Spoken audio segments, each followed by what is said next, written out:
بروني بونسواغ. في خبر حلو قريته قبل شوي. نحن ترند 1 بالعراق، يعني ما بعرف قد ايه ممكن اكون مبسوط انه انا منزل يعني شي من ثقافة هالبلد، وانه نقدر نتصدر ترند العراق.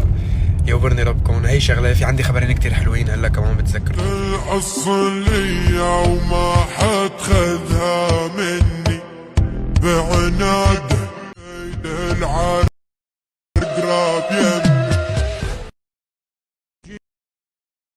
يمي ليا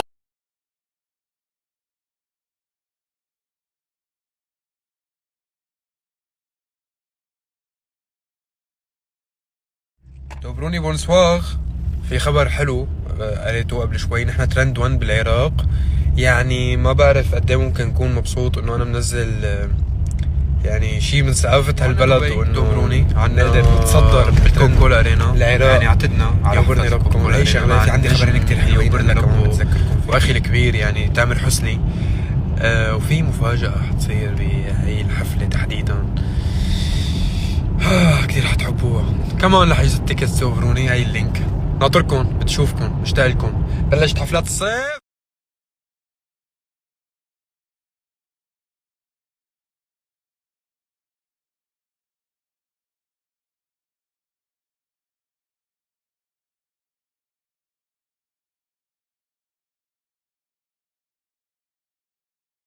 حفلة أعياد بيروت 17/7.